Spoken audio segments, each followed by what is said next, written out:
long time ago, Phonopolis was a city abundant with loudspeakers. At every corner, they urged us to work and orchestrated our lives from dawn to dusk. We all listened to their commands, building our leader's masterpiece in unison. That is, until the incident at the old opera house. Phonopolis comes to us from a developer called Amanita Design.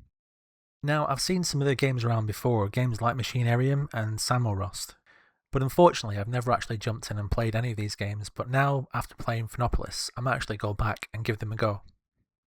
Phonopolis is one of those games that just grabs your attention straight away, just by the way it looks. I guess it's one of those aesthetics that actually doesn't feel like it should be moving, because in actual fact it's been designed and drawn onto actual real cardboard and then scanned into a system and then animated. So it's got this real world look, but at the same time it's all moving around like it's been brought to life, and it's actually quite magical.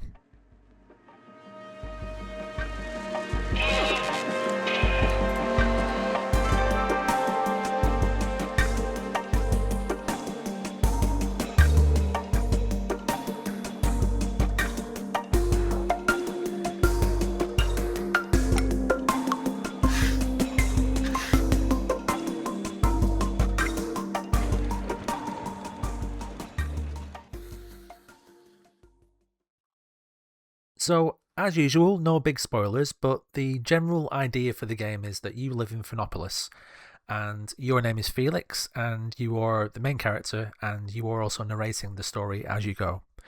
So, Felix has a little fall down a mine shaft or a little hole, and he comes across these headphones which block his ears from the instructions that are coming from all these speakers around him.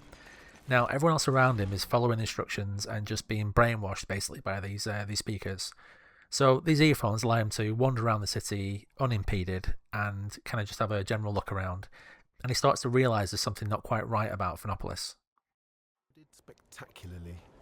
Life in the workers' quarter carried on as usual, but something lingered in the air. People were anxiously awaiting the arrival of the absolute tone, but none of it reached me anymore. The loudspeakers had lost their power over me. So recently there's been quite a lot of conversation about what constitutes a game and what qualifies as gameplay. I recently reviewed a game called Mixtape. Now, I really enjoyed it, but I also recognise that the gameplay, in inverted commas, isn't really what a lot of people would consider to be a game. It's more of you're going through a journey, you're going through like an emotional ride. And for some people, they really enjoy that, and I really did. I really connected with the game. But I can see why some people might say, well, where's the gameplay? Because it was very light. Now, a game like Phonopolis, it is a puzzle adventure, so you're not going to be doing any platforming or jumping around and doing any FPS fighting. It's all about the adventure, and I would say the meat and potatoes of this game is the puzzles. So you start off and you're walking around the city and you can kind of interact with different things and look at posters and kind of chat to people. You can also set off some of the speakers as well and watch these little funny animations or situations play out. And it is very entertaining. And like I said, the aesthetic and the animation and the graphics, they really do help like draw you into this experience. But as you walk around, you'll be given access to different areas and different locations in the map. And that is where you come across the main element of the game, and that is the puzzles. Now, I've never been a big puzzle fan in terms of playing games that, where you're scratching your head. But as gamers, we always come across them from time to time. Games like Uncharted or whatever, where you've got to figure out, say, a mechanical contraption. And, in them situations, I do okay. But I have to admit, this game had me scratching my head occasionally on some of the different puzzles. They are sometimes obtuse to the point of, like, pulling your hair out. And yet, they're still very enjoyable. They're not so bad as that you can't actually find out what to do, but you just have to have a bit of trial and error and a bit of patience. And then once you get it, once it clicks and you realise what you have to do, these puzzles are wonderful. They're really well made, and there's been a lot of imagination put into them. And so, yeah, I really enjoyed each one.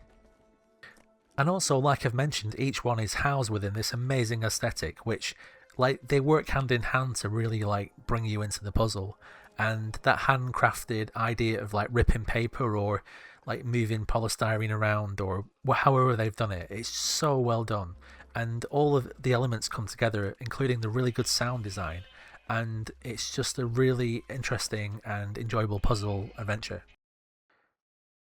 So for this game, I predominantly used a mouse and keyboard. Well, actually, just a mouse because you don't really use a keyboard.